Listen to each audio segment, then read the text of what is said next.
Hello and welcome to The Motherload. I'm your host, Dominique IMAGE Media's editorial director and mum of 2 young lads. This is a special episode that you're going to listen to today. It was recorded live at Avoca in front of a gorgeous audience, and I had 3 very special guests with me. Jenny Keane, sex educator, Emma Dowling, health coach, and Siobhán McAuley, who's a travel creator. Each of them shared really personal and really powerful reflections on getting your spark back, something I think all of us mothers have certainly experienced at some point in our lives. We talked about identity, energy, passion, how to reconnect with yourself. We also touched on burnout and self-care and recovery, and really just the small and ultimately very powerful things that can help us begin to feel like ourselves again, like the best version of ourselves. I really hope you enjoy. I want to take a moment to thank the incredible brands that make IMAGE The Motherload possible. IMAGE The Motherload is powered by Peugeot and sponsored by It's For Women, Avoca, Liffey Valley and Revive Active. So we're talking today about getting your spark back, right? Which is something that the 3 of you kind of do daily with other women and something that you're kind of doing yourselves. But I'd like to know what it means to you personally, and if you have any experience of losing your spark and what the expression meant to you, especially when I first asked you to come to the event. What first came to your mind? We start with you, Siobhán.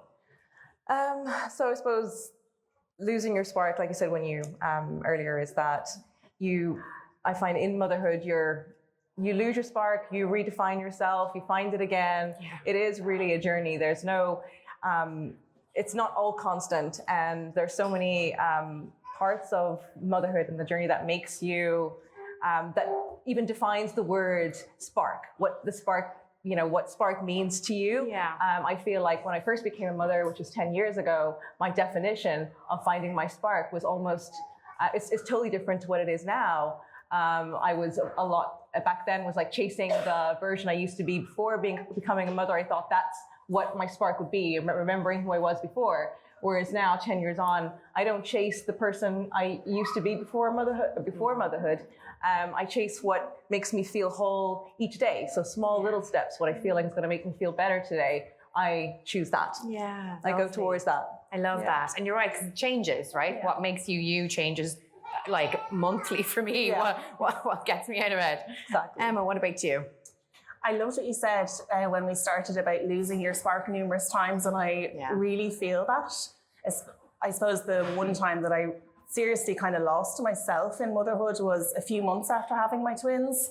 Initially you have the adrenaline and the excitement of the babies being here safely and settling into your new routine. And then I just remember one day looking in the mirror and not even recognizing the woman staring back at me, and realizing that, like what I'd experienced with having the twins and trying to keep the household afloat, keep my business afloat, look after my 4-year-old at the time as well. I don't think I ever expected to be so stretched, physically, mentally, emotionally. And I knew I couldn't get myself out of that on my own, and I needed to get support around me, create my own village. And that's really how I started to come back to myself. But it took time, and I think it's important to understand that these things will take time, and it's okay for it to take time, and just not expect to bounce back in any realm of motherhood, be it physically, mentally, emotionally. We need time, we need patience with ourselves, we need kindness to ourselves, and just slowly but surely we will find our way back to who we were, or maybe even a stronger, more vibrant, more connected person than we were before. Yeah, I love that. And that's so true. It's not ever about really finding your way back. It's about being the awesome new person that you are, and multifaceted and all these new strings to your bow that are stretched and wrecked, but like also okay, also worthy. Also worthy, Jenny, what about you? I feel, whenever anybody asks me about a spark, because I get that a lot, like, how do we keep the spark alive in a relationship?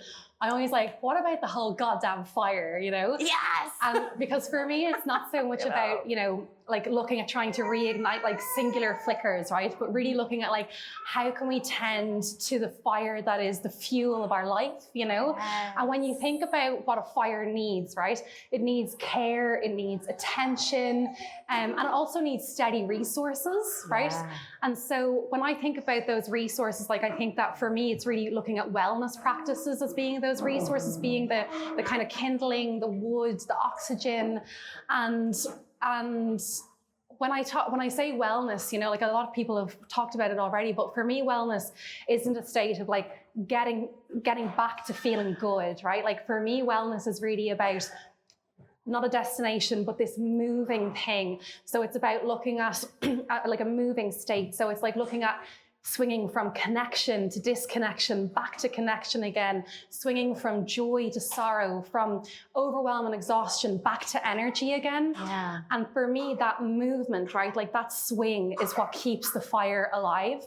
Because everyone talks about, like, we have this idea that feeling states of like exhaustion or overwhelm or feeling like, you know, when we're low or when we're feeling out of sync or when we're not feeling quite like ourselves again, there's this idea that that's a bad thing. Yeah. But if you ask everybody in this room, and you've even heard it here tonight, it's whenever we get to those states that we start to find, you know, that deeper questions naturally start to emerge. Who am I now? Who am I becoming? What do I need? Yeah. And when those questions emerge and we start to listen to them, we slowly learn how to respond. And every single version of this swing, right, this swing back to disconnection, this swing back to pain or despair or chaos, right, is helping you gather and understand what those steady resources are that you need, so that when we get older, I mean, like, is there anyone in this room that would like to go back to their early 20s? Like, no, you know, because we have no clue then. But it's like more like, I mean, it's kind of like when, excuse my language, but like when shit hits the fan back then, you feel like, what's going on? Yeah. But over time, you build the kind of resources that you know work for you.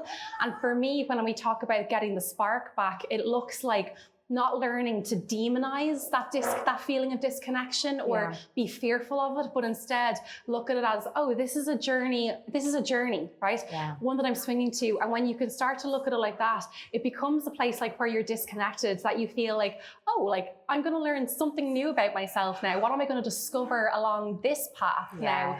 So, you know, I've had like so many moments in my life, like I can't even tell you how many moments of disconnection, but even, you know, becoming a mother, I was like, oh, here we go again. Like, what am I going to experience now? But it wasn't a thing that I was fearing. It was a thing that I was really looking forward to, figuring out like, what's going to happen now, you know? And it becomes a little bit more exciting when you can think of it like this. Yeah. So that's, I feel like relief hearing you. Sorry, I'm being like felt up by the plant here.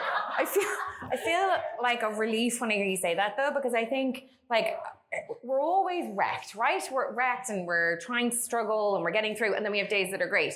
And the days where you're exhausted, I don't know about you guys, but it makes me feel like I'm personally failing in some way because I'm exhausted. It's my fault. I'm not looking after myself.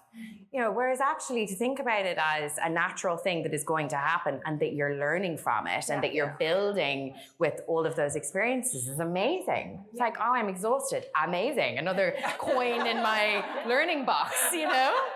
like, what do I need now? What's going to work for me in this moment? And you know, the danger is it's not the movement, right? That's the difficult part. It's the getting stuck, you know?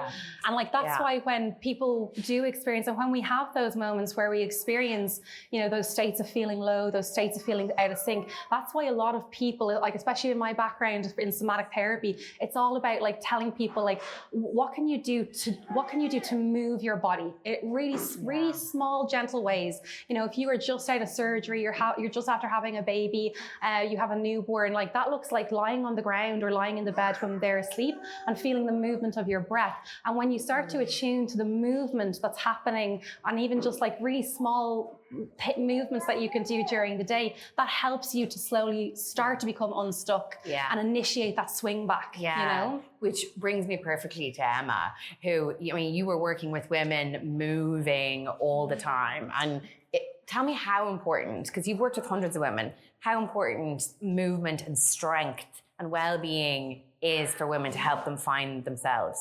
Yeah, well, a huge part of our coaching philosophy within Empowered Movement is obviously workouts and moving, but showing up for ourselves, carving out that bit of time and understanding that doesn't have to be an hour in the gym, 3 or 4 times a week, because that's just not realistic.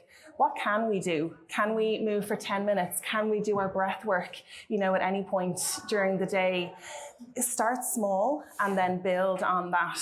And not only will you get the benefits of the actual physical movement, whether that's, gaining muscle mass, becoming stronger, becoming actually physically capable for the experience of motherhood, which, I certainly found was extremely physical.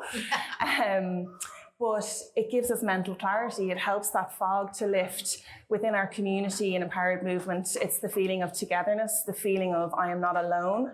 Loads of other people are experiencing what I'm experiencing, and they're managing to show up. They're managing to get movement in, whatever it looks like. And I love that connection between the women in my community and, myself and our other coaches. I just think it's probably one of the most valuable things within my business is the people in it. Yeah. And it's just such a huge part of our philosophy, I suppose. And there's nothing like that feeling, and I've trained with Emma before, there's nothing like that feeling of being in a room full of women and everyone's lifting heavy stuff. Yeah. You just feel so strong and connected and like, whoa, it's a great feeling. That's what we do quite differently, especially in our in-person pre- and postnatal classes, is that I don't want women to be afraid of their bodies. Yes, you've gone through something monumental. Your body is incredible. It is not broken. Even if you had a complicated delivery, even if you have, postnatal issues, I suppose, pelvic floor dysfunction, whatever it might be, I can still get you moving in a way that is suitably challenging, that you're going to feel like, wow, I never thought I was going to do that again. And here I am doing it. And all of these women are doing it as well. We are capable of so much. We are so strong, and helping women step into that power. Yeah. They always had it. They just needed that little push to be like, you can do this. Yeah. And that gives me my spark, seeing them doing it. I love it. I totally see it. Yeah. Joan, what gives you your spark? I mean, you create such beautiful content. You travel with your kids. Does that give you a lot of joy in your life? 100%. Travel for me is in my DNA. It's embedded in me. I'll tell you I suppose a bit about my background. My mom is French Sri Lankan, my dad's Irish, but I was born and raised in Zimbabwe and also in Paris. So I feel like when I was, I suppose, younger, I really realized my drive towards travel and how it always made me feel good about myself and learning different cultures. I was very, very I'm just interested in different cultures, meeting different people, and still today that is everything to me. And I suppose when I met my husband, he works in aviation. He's also from Zimbabwe. We both connected on our love for travel and what it means for us. And he traveled from Ireland, from Zimbabwe to live here. So travel was just like, I suppose, it's like my heartbeat. I really feel like it's my heartbeat. So when we decided to have children, part of what makes me me is, of course, where I'm from, my roots, my heritage, and certainly my husband's. So travel is intertwined in that element, in that part of my spark. So we travel for them to understand who they are, where they come from, because I feel like if you don't know yourself, it's very difficult to be happy and thrive in anything that you do in everyday life. Mm-hmm. So I certainly found that in the beginning, because I'm mixed race, it was difficult to almost feel like, who am I? Am I from here? Well, not quite. And I'm not from here, but where am I from? So I realized when I was smaller, when I grew up, I knew I wanted my children to never feel that way, to always feel like they belong no matter where they're from. Yeah. So they know they're Irish, but of course they look different. But then that doesn't mean it's a bad thing. It's actually they're just different, and to embrace that, I'm from here. They're able to, so it's like a protection mechanism also. And when we brought them, my husband and I brought him to Zimbabwe, which is where I was born and raised. So immerse them in that culture to understand that, okay, I understand that part of me or why I look this way. And then we also traveled to Sri Lanka, which is a completely different culture. And then they also were able to see like, oh, okay, so I understand why my mom is that way or she looks that way and my grandmother looks this way. And so then it kind of helps them to navigate life in general. They know who they are. It's so, so important. And travel, it just gives that spark no matter where we go, even if it's places that we are not a part of. We always feel like people say, where's the best place you've ever been to? I feel like I take a part of everywhere we go with me. And it's actually like little pieces that make me who I am. Oh, that's so beautiful. Yeah. They're so lucky to have you as their mom, as someone who understands the value of self-connection, of knowing who you are. It's so important. So important. And actually, it's a different kind of self-connection, but you talk about self-connection as well an awful lot in your work. Yeah. And can you talk about knowing who you are and then being connected in a different way, I suppose, physically to yourself, being in your body, which I think is also so important in reclaiming that sense of self. Yeah, I mean, like, I suppose a lot of people now know me as, a sex person. Someone asked me a while ago, they were like, oh, what do you do? And I was like, I do sex. And then I was like, I should work on that answer. Right. They were like, I was like, no, I'm not an OnlyFans. It's so scary now. Although I wonder what I make shit. We've all thought about it. Yeah. We've all been there. Yeah, thank you. I continually talk to my partner about his feet getting on OnlyFans. I'm like, we could just try it. No one would know. But before sex, for me, everything was rooted in movement in my body. So I was actually a ski instructor first. I was actually an animator first and foremost, then a ski instructor, then a yoga teacher. I kind of did a lot of those in parallel with each other. And for me, it was really interesting to kind of explore all different ways of being in your body and inhabiting your body. And then when it came to sex, I was like, oh, this makes total sense. Like when people talk about, wanting to experience orgasm, if they've never experienced it, or if they lost it, or if they want to experience better orgasms, the first step is getting people to inhabit their body, right? That's that self-connection piece. Because when we talk about orgasm, what we're actually talking about is feeling and sensing sensations. And if you aren't connected to your body, you actually can't feel the sensations, or the sensations are numbed or muted, right? So it's really all about like, how do I connect to my body? How do I learn to inhabit that space? And then from that space, how do I express myself from there, right? And expression can come through the form of orgasm or whatever, but it can come in different forms as well.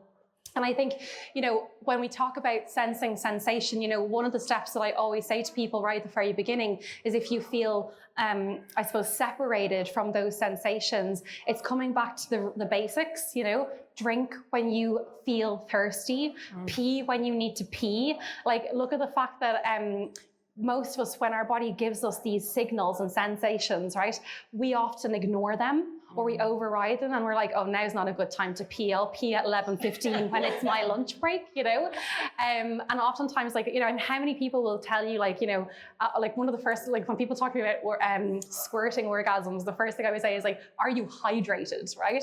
Like you need to have fluid in your body, in order to experience those types of things. So it's learning how to come back to the very basics. And when you do that, your body will start talking to you and signaling to you more. And we can lose, we can lose and separate from the signals our body is sending us, after experiences like childbirth and having babies, because so much of our resources are, externally directed, so we will override our own needs an awful lot. So it's learning about how do I come back to myself? And for me, it's really all about learning how to put pleasure right at the very center of your lives again. Like I always say, I kind of developed this concept when I was giving this orgasm workshop years ago, and it was called the pleasure mindset. And you understand the pleasure mindset in juxtaposition to the productivity mindset, which very much says that, and our society is very pleasure negative, right? And if you sit there and go like, oh, but how, I always say, go and live your life the way that you've been living it for the next week, and don't think about trying to change your life, but just observe this. Our culture says to us that we are only valuable when we are producing something. And pleasure comes as a side or as a kind of an after when you have earned the pleasure, right?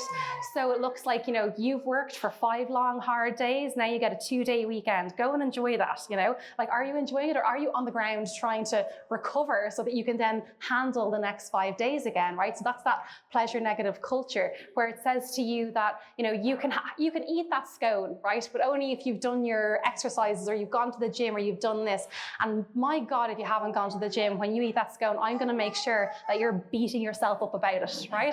Like, while you're eating it. So where's the enjoyment? Where's the pleasure, right? So that's, again, that productivity mindset, that pleasure negative culture. And really, when we learn to put pleasure at the center of our lives, not because we've earned it, but because we are worthy of it, it is so important. It's a fuel to our lives. All of your systems, cardiovascular system, immune system, respiratory system, function better with pleasure in them. And when we can really center pleasure in very, very small, simple ways, like eating a scone and enjoying the scone, right? Or, putting on clothes and really enjoying the texture of the clothes against your skin, right? Those very small things that you can experience, it'll start to ripple into all parts of your life. And it helps to do things like stretch your nervous system. Like, when you're talking about feeling stretched and overwhelmed, it helps to do those things so that you feel more calm, more centered, and actually better able to navigate that swing. Yeah. Isn't she great? Yeah. Yeah, I was going to say, does everyone have a scone? There's lots of nice scones. Did you get your scone? I got my scone. Good. I thought it was coming out, and I was just like, more pleasure, though. More pleasure. Like, we all deserve it, We need more pleasure in our lives. Yeah. Pleasure and self-care. I want to talk about self-care a little bit, because I feel like self-care is bandied around so much, and I feel like a lot of people, you hear the term now, I even do, and I'm like, oh God, can we not? But actually, it's such an important thing, and it's something that all of you, I think, do very well, actually, and have worked at hard, I know. And I'd love to hear from you first, Emma, in creating self-care that is supportive and not stressful, not another thing on the to-do list. Yeah, I think self-care for a lot of us as busy women and busy moms is another thing that we're just failing at. So I kind of reframe what self-care is. To me, it's not the bubble baths and the face masks, not even the workouts, because moving your body isn't self-care. It's a necessity. It's like brushing our teeth. We need to move our body every day in whatever way feels good for you. For me, through years of therapy, I have realized that the real self-care for me is being boundaried, learning how to say no, even if you're going to disappoint somebody else. It is asking for help, saying I'm struggling, or even not when you're struggling. You don't need to be struggling to ask for help. You deserve support even when you're feeling good. Do you know, our plates are so full, we're juggling so many balls. It's impossible for anybody to keep all of those in the air. It's okay to ask for help, even in small little ways. And one of the biggest things that I have worked hugely on is dropping the notion of perfection. I don't have to be perfect to be good enough. Even the product that I sell and put out, it doesn't have to be perfect to be extremely valuable. My house does not have to be perfect for my children and me and my husband to be happy in it. And I think in this realm of social media that we're in, we see perfection constantly, and it is not real. It is not real. And I think we have this bar of false perfection that we're all trying to reach, and it doesn't exist. So for me, and I really try and portray that on my social media, that my house is a mess, my kids are dirty, I've got stains all over me. It's just like I train sometimes basically in my pajamas, and that's okay. It's good enough. And for me, that is the real self-care, and doing those things has so changed my life completely. And I think, even just thinking like, what one thing can I do less good to be good enough still is so important. Good enough. Good enough. Yeah, it's a powerful phrase, good enough. And the boundaries. And the one thing that I would often say to my clients as well is I don't agree to anything on the spot. So if someone says, can you do this? I'll get back to you.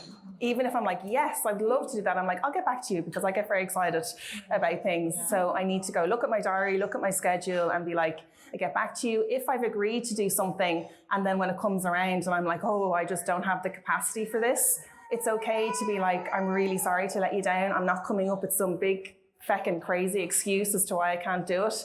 I've overbooked myself. I've, overcommitted to too many things. I'm really sorry to let you down, but I just can't make it today or tomorrow. And it's okay to do that as well.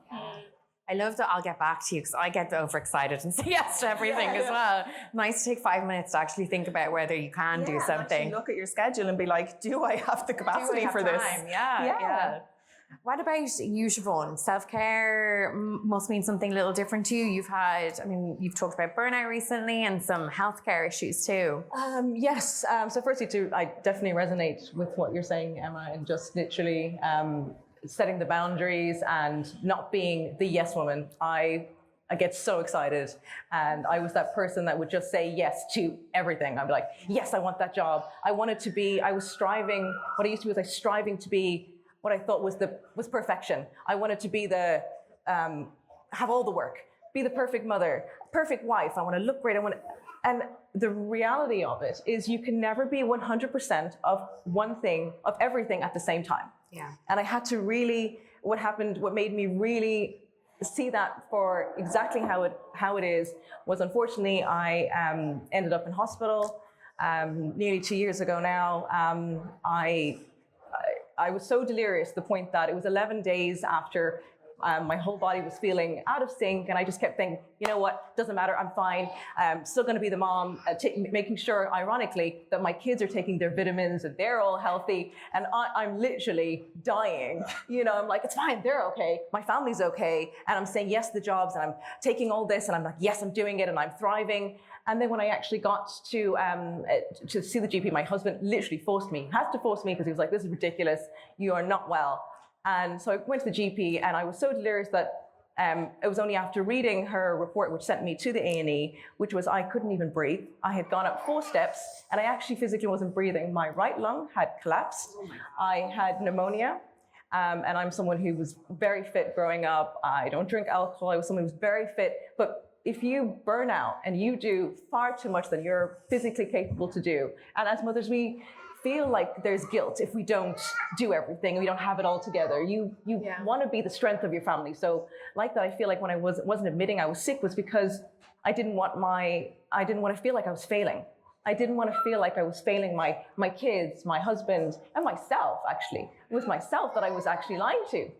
And then in the end, what happened was waking up in hospital, I collapsed. There was no oxygen going to my lungs because one of them had collapsed. My right lung had collapsed. Imagine, I was so delirious not even realizing that this is what's going on in my own body, because I was striving something that's just unachievable for nobody, for absolutely nobody. And it took the moment when my children came in to see me. I was hooked to heart monitors. They were taking blood tests. They were wheeling me off in the wheelchair to go to get scans and MRI. I had blood all over me, and my 2 kids hearing even the beep, beep. It's so fresh in my mind, hearing all of those machines going off just for me and my children. They were terrified. They were looking at me, and they didn't even want to look me in the eye, because they were I was like, come to mommy, and they were afraid to come near me because I had all of these machines and these things just connected to me. They didn't know what to do. And it really made me look, sorry. No, it's really traumatic to talk about this stuff. It's important, and it's difficult, hey? It's really difficult.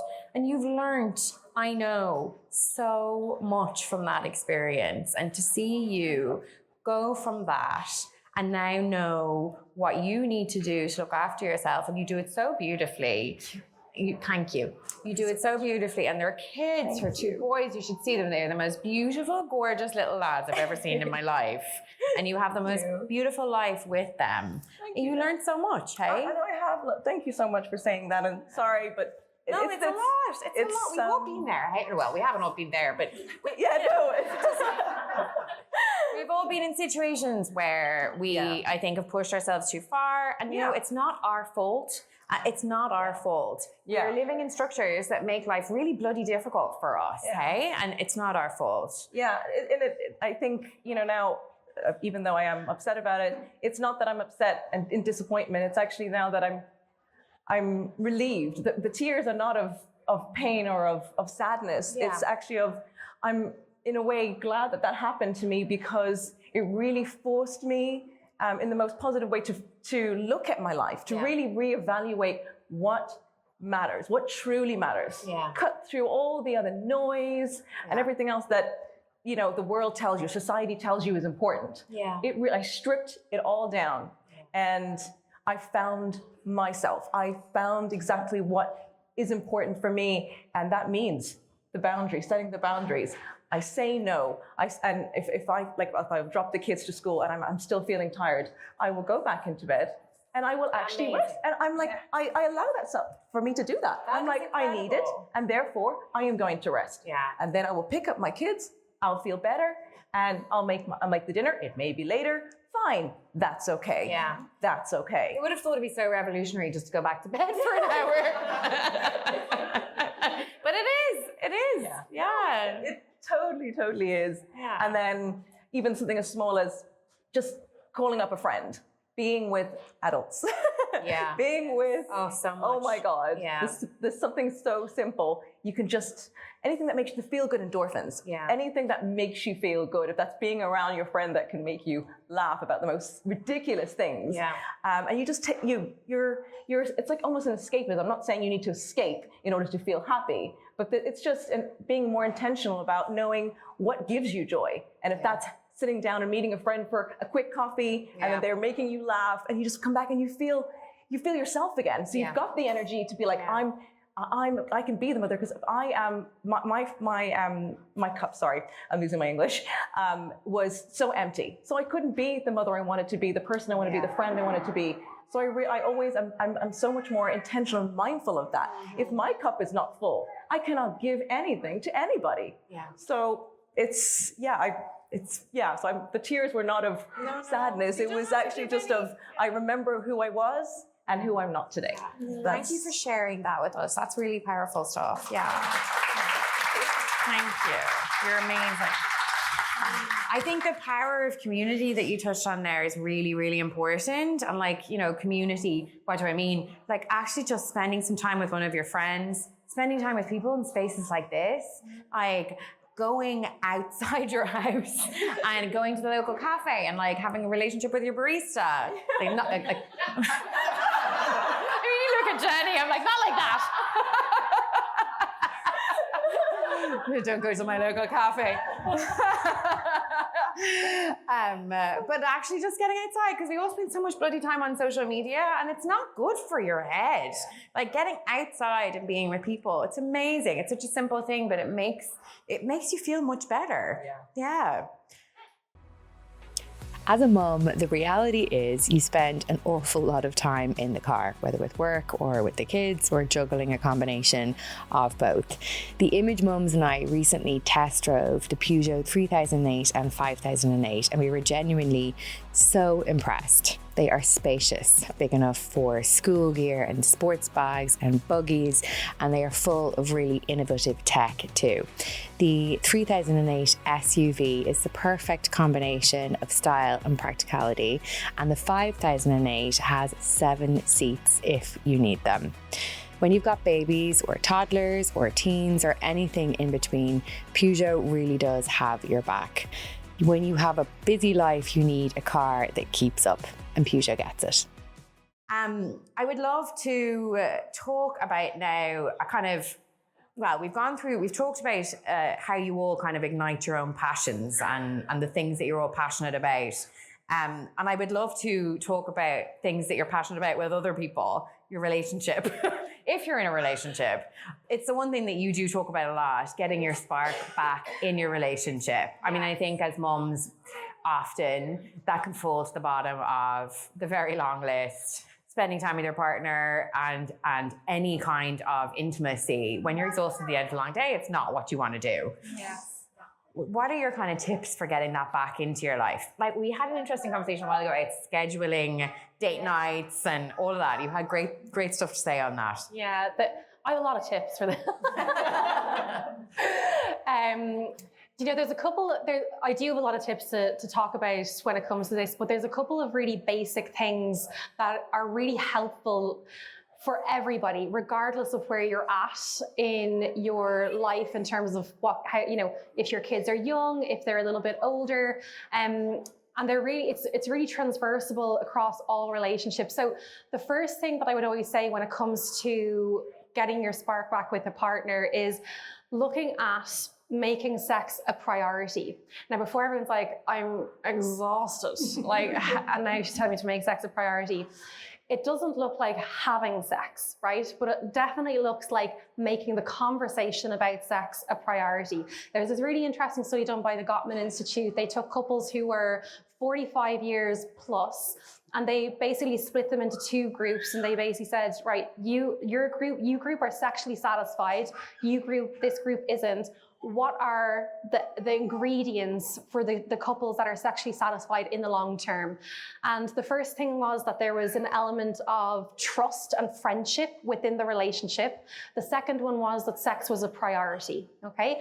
So that means that even if you aren't interested in sex, if you have a low libido, you are talking about sex. And communication with sex is so important. It's something we never learn. We tend to wait until there is a crisis to then start talking about sex. And generally, when you don't learn how to communicate about sex, we do it in two ways.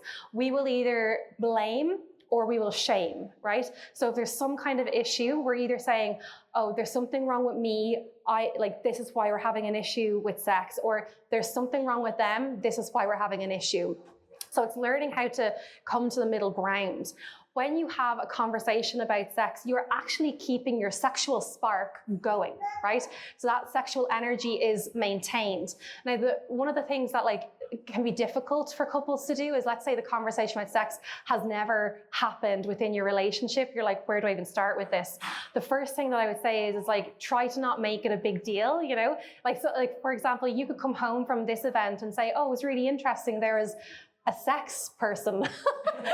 She does sex on the panel, and she said this and this. What do you think about that? Or I thought this was interesting. So you just kind of lay the ground of well, now we're going to start talking about sex.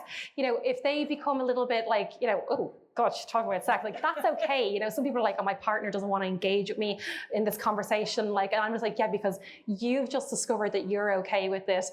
Now you're trying to load it on. And, a lot of people, they don't have the reaction of being curious. They have the reaction of being I'm going to shut down and be oh yeah, interesting. And then that's that, and if you keep pushing, they're going to shut down more, back away more, So it's really about taking very small steps. Then the next thing you can do is have a podcast on that's talking about sex, only it's on the speaker, right? it's out loud, or put it on in the car and be oh yeah, this was really interesting. Look at a sex-related Netflix show. Ones that are more how to build a sex room, ones like this where it's kind of starting to invite conversations. So then you're oh, spanking, what do you think about spanking, right? Then you're starting to kind of introduce those conversations. And then doing things where you're sexually reminiscing is an incredible way to bring that kind of sexual spark back. So even just asking questions what do you remember our first kiss? Can you describe it? And really have them describe it, and then you can even describe it. It's really interesting because it starts to kind of open and allow that sexual energy to flow within the relationship again. And then the next thing is learning to expand your definition of what sex includes, because for a lot of people, especially heterosexual couples, sex is that penis in vagina. It's the act itself, right? But when we learn to expand our definition of what sex includes, and this is something that's really personal, pleasure is really personal, it's very unique to ourselves. So it's asking yourselves, is a makeout session sex for you? What about if the makeout session was no clothes? Is that what sex is? You know, is oral sex included in sex? Is hugging sex, or is hugging with no clothes on sex, right? So when you learn to expand your definition of what sex includes, it actually takes the pressure off the actual act itself. So for people who might not feel like they have a libido or they don't want to have sex, sometimes those small acts of like introducing these stepping stones, right, can help you sometimes go all the way, right? Then the next thing then would be scheduling sex. Now, I said this to you, like, you know, oftentimes like when I say scheduling sex, people are like, oh my God, like we don't put like scheduling and sex together because we are given this impression that sex is supposed to be spontaneous. It's supposed to be that we're ready for it all the time, but that doesn't happen, right? Generally, we actually have three types of sexual responses, like desire responses, but I'll talk about two of them. The first one is spontaneous desire. That's the desire we all know at the beginning of the relationship. It's kind of like, you don't have to do too much. Like, you can just give a little like look across the table and be like, like, we're ready to go, you know, like we don't know each other, like the barista, like, do you want cream with that? You know, like,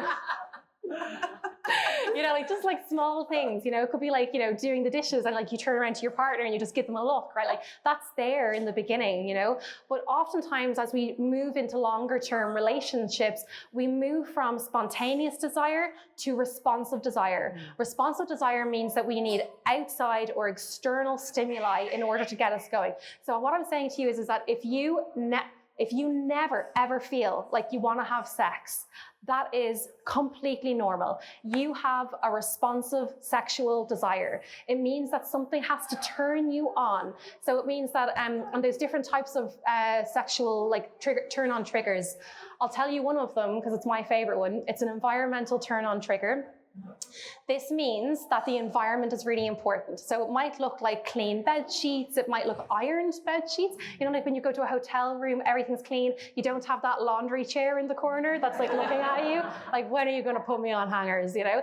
And you know, you go into it's a clean kind of environment, and then you feel, you have like, you're like, oh, I'm kind of turned on by this. It also looks like, you know, if you're not turned on, if I would say like, if your partner isn't putting their dishes away, like dishes from the sink into the dishwasher, or, you know, Katy Perry said she gives Orlando Bloom blowjobs when he closes the presses now. Like, that's an environmental turn-on trigger, you know? I will tell you this, like, you know, we joke that our daughter was conceived because my partner, I came home and he was defrosting my freezer. And I was like, I came in and I was like, whoa. I haven't even had to ask. Like, I didn't even have to ask. Like, he's on his knees and I'm just like, stay on your knees, baby. You know, so anyway, no, this stays in this room, guys. He's almost approved, you know, like, it's like, how are we together sometimes? Like, but that's an environmental turn-on trigger. So there's different types of turn-on triggers that can get you going. And knowing what these are can help you and your partner really understand each other. So, you know, if your partner said, like, even maybe some of you have done that, like, I'm thinking back to experiences now, you know, where you're like, maybe you buy lingerie because you're just like, oh, I'll try and get something going here tonight now, you know, and then your partner comes in and you kind of go, and there's nothing from them, you know. That means that their turn-on trigger probably isn't visual, right? So we have different kinds of turn-ons. For some people, lingerie isn't a turn-on trigger, but what might be a turn-on trigger is a direct kind of form of saying, like, when you get home tonight, this is what I'm going to do to you, right? So if they have a direct trigger, it might just, you'd save yourself so much money, right? Just sending a text message rather than buying the lingerie. So it's having these kind of, I suppose, systems that you understand how to build on so that you can approach each other well, you know? And that's some of the ways. I mean, like, then you can schedule the sex then, which is like, put it in the calendar, and people are like, oh God, I'm not doing that. But it actually helps to build anticipation. You know, I always say, like, if you've gone on holiday, if you're going on holidays this summer, like, I would hedge a bet that you have looked into it. you've bought the flights, you've obviously booked the hotel. Like, you don't just arrive in an airport and go, so where are we staying now? You know, you look at what you're going to do, you look at the experiences you're going to have, you'll probably look at the restaurants you're going to go to, and it doesn't make the experience on holidays any less boring or adventurous or exciting, right? And scheduled sex is the exact same thing. When you know that you've carved out time for sex on a Friday night or whatever night it is, then you know, like, this is coming up, like, you build anticipation, you say, like, how do you feel about lingerie? Like, maybe I'll buy some. Like, you build this stuff, and then it becomes this exciting thing that you're talking about. And it's not just sex on that night, it's actually the whole, like, 2 weeks beforehand or however long you're scheduling it for. I could keep going, Dominique. So stop me. Sorry, I was so in there. I forgot that it's my job to ask the question. It's like, sorry. I do have an online workshop called Keeping the Spark Alive, and I go through that in way more detail. So I just think it's so worth understanding these things, because it helps you to navigate challenges that we are all going to face with real solutions, you know, that actually work, you know? And it's such an essential part of our whole being and our feeling good, you know, all of this is such a huge part of that. And especially when we're time limited, you know, like it's how do we get right in there, and you know, it's energy efficient when we know what we're doing then, you know? Absolutely. Love that. Energy efficient. Yeah. I'm also all for the quick bang. Sometimes that's all we have time for. I'm not saying like 4 hours long, you know, tantric, like breathing sex, you know, like. That's our sound bite. I want to start to give like final messages, right? That everyone's going to leave here today remembering. And I would like to start with you, Siobhán. After your experiences, what kind of one takeaway are you like, this is my big lesson from that, and this is what I want everyone to remember about reclaiming that sense of self and keeping it for themselves? I think number one is when you're not feeling 100%, it's absolutely giving yourself that softness and that it's okay that everything isn't going according to the plan that you may have had or the feeling that you wanted to have at that point.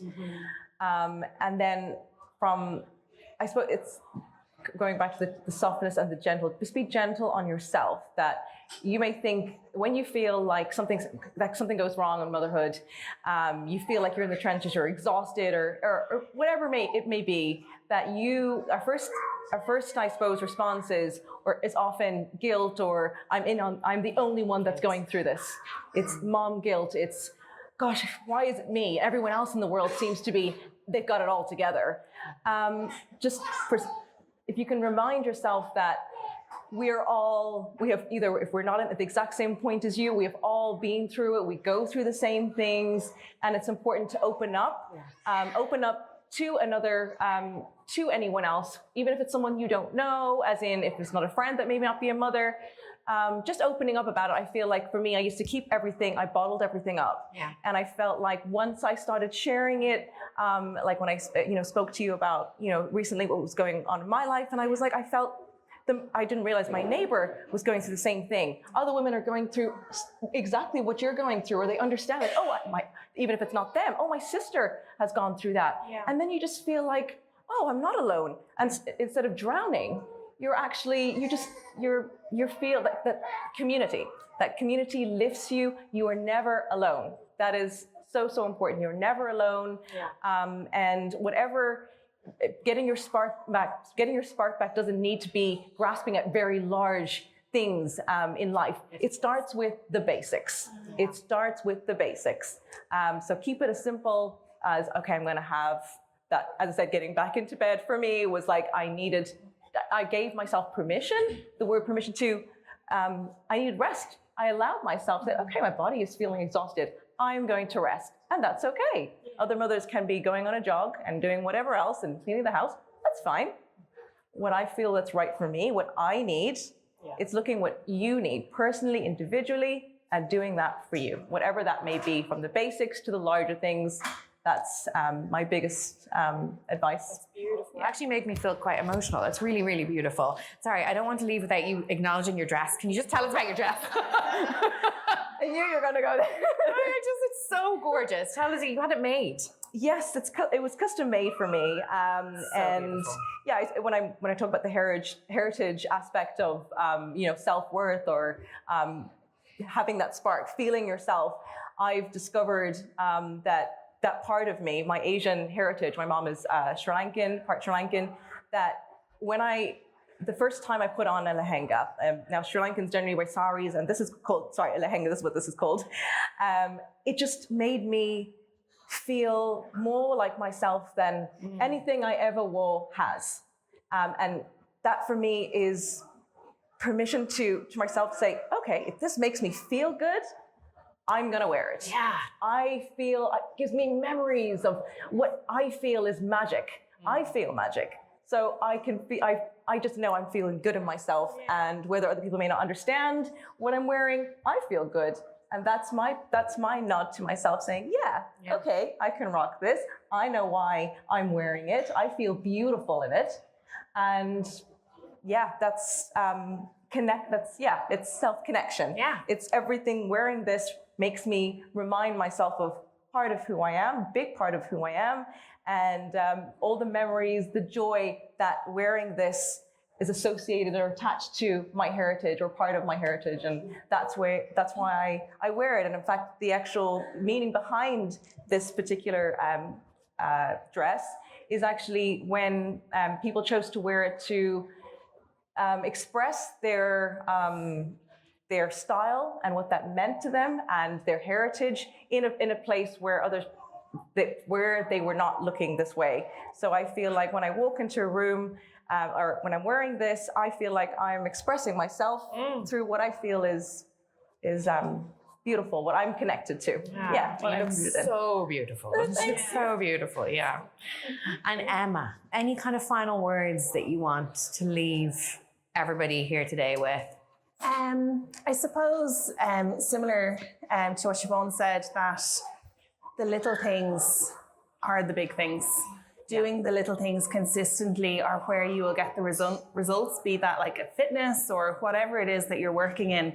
Showing up, doing the little things over and over again. Yeah. My kind of mantra in my head is, what is the next healthy choice that I can make? And I'm not a very restrictive coach. I eat scones. I don't like running. It's quite realistic, I suppose, and understanding that is where the big results are. It doesn't have to be a huge overhaul. When someone starts with us, very often in that first week, if they come to me and say, I've done 5 workouts, I'm in a calorie deficit, I'm tracking my macros, I'm doing 14,000 steps a day, I'm doing the yoga classes, I'm like even half of that, I'm like red flags. Like, this is not consistent. So if you can't do what you're doing today in 6 weeks' time, in 6 months' time, in 6 years' time, you're doing the wrong thing. The quick fixes, there is no silver bullet. That's a big thing. And I think very often in the kind of mommy fitness landscape, they are dangled like little carrots for us. Even I get distracted by them sometimes. So understanding that your return to fitness or health or whatever you want to frame it as, I kind of think of it as what my job is helping women come home to themselves, whatever that might look like.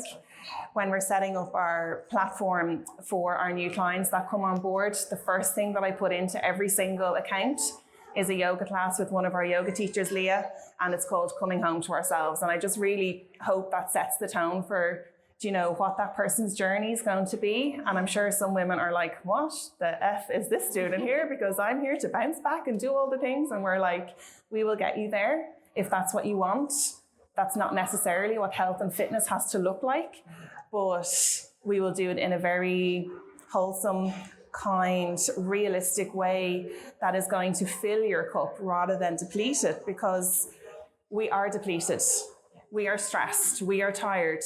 Training, stress. The jogs, stress. It's all adding stress on stress. And the ripple effect of that is huge. While if we flip it, the ripple effect of truly minding ourselves, truly showing up in a way that fills our cup is huge through our homes, through our lives, through our work. So the small things are the big things. Yeah. Very wise words there. Yeah. And Jenny, any final thoughts? I'm like, which thought will I pick? With so many vile thoughts. I think my message is always, centering pleasure. And I say that because, we're living in a world that does not center pleasure. That really values productivity. I don't know if anyone's here on maternity leave at the moment, but I often meet women who are in maternity leave and they're saying things to me like, I can't wait to get back to work. And I'm like, I totally get that. But that's also the productivity mindset that's saying you're only valuable if you're producing. And like, look, you've already produced a baby, so now it's time to get back to work, And I also met another woman recently that told me that she finds it very difficult to sit on the ground and play with her children because it's not producing anything and she's not going for anything. It's just, she has to be, And again, that's the pleasure mindset that we are not focusing on and centering. So for me, it's always about how can we center pleasure and, kind of building off what everybody has said. I don't believe that pleasure looks like sitting down for an hour and doing a big self massage or something like this. Like I believe, and I've always believed this, like it is the micro moments that really you can capture throughout the day that help to compound over the day, over the week, over the month. And when you can do this, it really fortifies and strengthens your system so that you're better able to move towards pleasure, because the whole world is taking you away from pleasure all the time. Like really, like for the next week, just observe your life as it is right now and watch all of the ways the world will tell you that you have to be productive, you have to be striving. I mean, even your story earlier, it was a real thing of productivity mindset. I've got to keep going. My family are well. I'm going to keep striving. And we do this to the detriment of everything, to the detriment of our health, to the detriment of our social life, to the detriment of the relationships in our life as well. So when we learn how to center pleasure, it centers those things. And then the most amazing thing happens. Like this is the thing that gives you fuel to go after your goals, to go after the things that you want to do, So I would say center pleasure. Eat the scone. Queue for those scones in a minute. I've really, got the scone in there today. I really could talk to you guys for hours and hours more, but I'm going to have to wrap it there. Can we have a round of applause for our incredible guests today? Thank you so much. Genuinely, thank you so much. If you enjoyed this episode of The Motherload, please do log on to image.ie and visit our Motherload hub where there is lots more information. And make sure also to sign up to our newsletter where you can hear about any upcoming events and be informed about our latest episode. Thank you, as always, to the incredible brands that make The Motherload possible. Image The Motherload is powered by Peugeot and sponsored by It's For Women, Avoca, Liffey Valley and Revive Active. Thank you to you for being part of this conversation. I will talk to you next week, but until then, take care, look after yourself and remember to lean on your village.